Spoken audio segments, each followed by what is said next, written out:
Bonjour à tous et bienvenue dans un nouveau devlog, aujourd'hui le deuxième sur Shoot Quest. Si vous ne le savez pas, Shoot Quest est un jeu où le joueur est bloqué dans une arène et doit donc tirer sur des ennemis en essayant d'aller le plus loin possible. Aujourd'hui, je vais vous présenter comment j'ai rajouté un menu pour les futurs costumes du personnage principal, implémenté de nouvelles habilités pour le personnage, enfin ajouter des mécaniques indispensables au jeu et bien d'autres.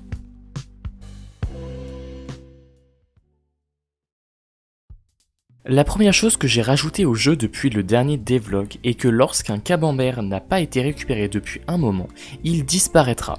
Cool, n'est-ce pas ? Pas besoin de me répondre, je ne vous entends pas. J'ai ensuite commencé à travailler sur de nouvelles capacités pour le joueur nommées habilités secondaires, des pouvoirs différents des camemberts déjà dans le jeu.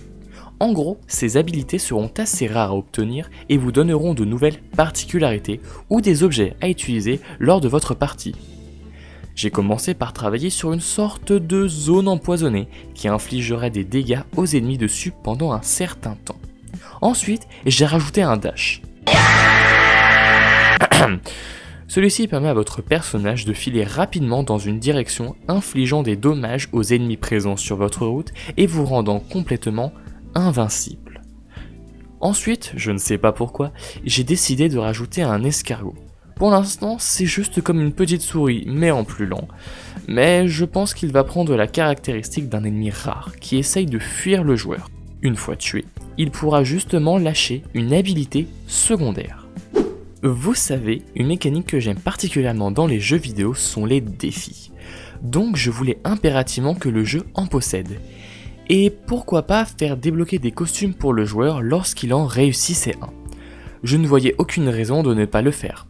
Alors j'ai programmé ce menu que je trouve fort sympathique, qui pourra afficher les costumes et les moyens de les débloquer. Je pense que vous en êtes douté, mais oui, je n'ai pas fait ça de ma personne. Si vous voulez savoir comment j'ai réussi à le faire, je vous invite à aller voir la vidéo de Almighty Zentako qui explique tout simplement comment faire ce menu. Lien en description. Si vous utilisez Click Team Fusion, vous devez sûrement avoir mangé un bon nombre de ces tutos. Après quelques heures, le menu de sélection des costumes était presque fini.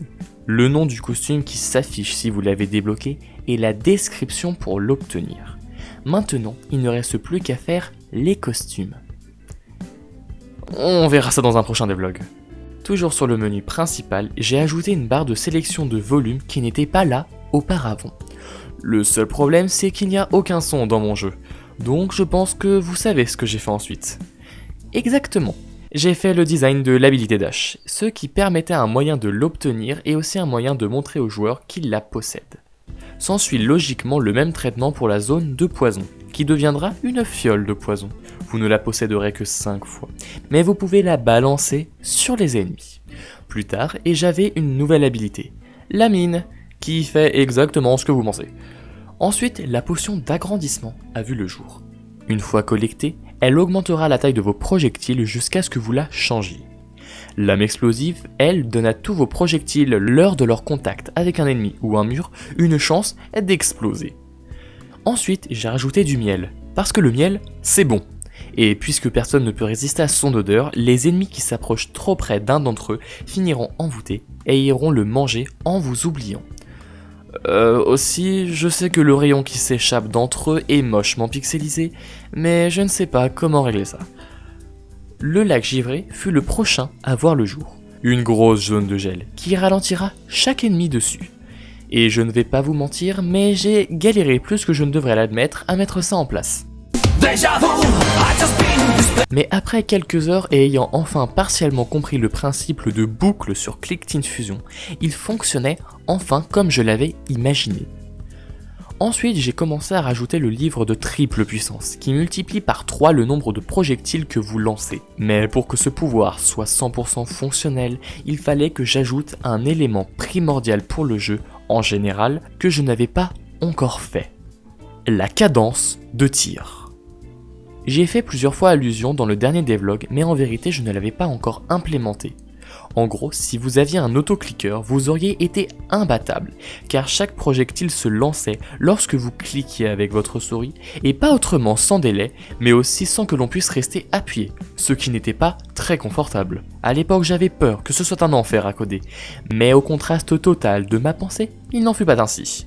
En 10 minutes seulement, et tous les projectiles avaient une cadence de tir proportionnelle à leur puissance et utilité. J'ai même réussi à faire en sorte que l'on puisse augmenter cette cadence si l'on améliore les statistiques du personnage, grâce à par exemple des items que je rajouterai plus tard dans le jeu. Bref, cette mécanique achevée, je pouvais revenir sur le livre triple puissance et le finir.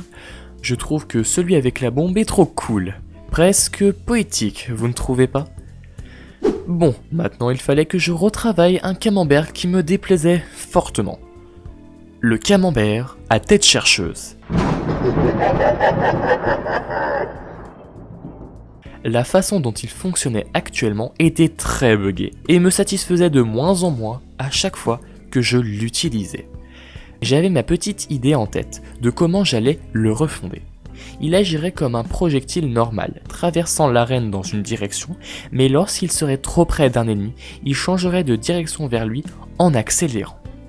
Comme vous pouvez le deviner, ce n'est pas passé comme prévu, et j'ai bien galéré. Oh. Mais enfin, après avoir fait n'importe quoi dans le code, non, c'est presque pas une blague, ils ont fini par, entre guillemets, fonctionner. Mais je dis bien, entre guillemets, car parfois, ils foncent tout de même n'importe où. Je crois que ce camembert est maudit. Puisque j'étais sur la refonte de certains projectiles, j'en ai profité pour changer la boule de cristal. Comme je vous l'ai dit dans les derniers devlogs, elle est buggée. Parfois lorsqu'un ennemi est repoussé, il reste coincé et ne bouge plus. De plus, je n'étais pas vraiment satisfait de la manière dont le projectile était lancé. J'avais envie qu'il traverse le terrain, à la manière des larmes de Isaac, si vous voyez, en tombant au bout d'un moment. Et après m'être un peu amusé en essayant de mettre ça en place, le projectile volait enfin comme je le souhaitais. Bon, ensuite il fallait s'occuper du knockback que les ennemis recevaient lorsqu'ils rentraient en contact avec une boule de cristal.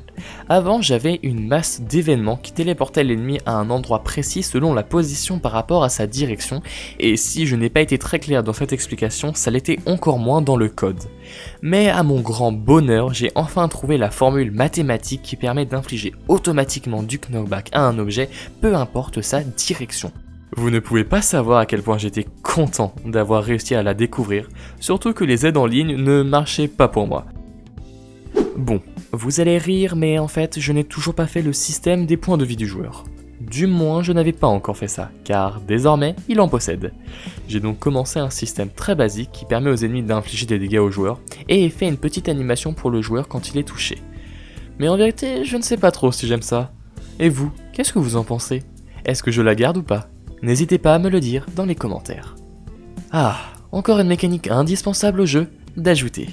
Comme vous le voyez, j'ai ajouté beaucoup d'éléments au jeu pour qu'il soit jouable et fun. Mais il y a encore une mécanique extrêmement importante que je n'ai pas encore programmée. Cette fonctionnalité, je la redoutais. Il s'agissait du système d'apparition aléatoire des ennemis. Actuellement, le seul moyen de rencontrer des ennemis dans mon jeu était d'appuyer sur une touche pour qu'ils spawnent sur le terrain. Donc j'ai commencé par faire un système qui ferait apparaître des ennemis selon un timer qui augmentera plus le nombre d'ennemis que vous aurez tués. Ce qui permet au jeu de devenir graduellement plus compliqué le plus vous avancez. Une fois cela fait, j'ai rajouté un petit compteur qui afficherait le nombre de vagues que vous avez traversées. Donc ça va, c'était plutôt simple à implémenter. Le plus compliqué, ça allait de faire en sorte de changer l'ennemi selon si vous êtes plus ou moins loin dans la partie. Et je peux vous dire que j'ai bien galéré à le faire. Après environ 1 jour et demi à se casser la tête devant l'ordinateur, j'avais enfin un système non optimal mais satisfaisant qui permettait de changer le type de l'ennemi. Hurrah! Mais là où je dis que ce n'est pas optimal, c'est que je dois quand même manuellement mettre dans le code le pourcentage de chance d'apparition de chaque ennemi à chaque vague.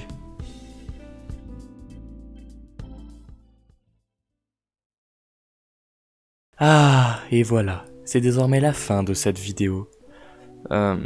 Je vous conseille de rester jusqu'à la fin de la vidéo si le futur de la chaîne vous intéresse.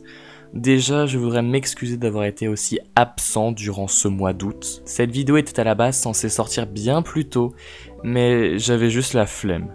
Et étant en vacances et ne voulant par cela pas me forcer, j'ai repoussé le montage. Aussi, je vais rentrer dans une année scolaire qui m'a été réputée pour être très gourmande au niveau des devoirs, donc le rythme de vidéo déjà assez bas risque de diminuer plus l'année avancera. Ah, mais bref, bizarrement on finit sur une note un peu plus négative que d'habitude, mais je vous souhaite tout de même à tous et à toutes une belle et excellente rentrée.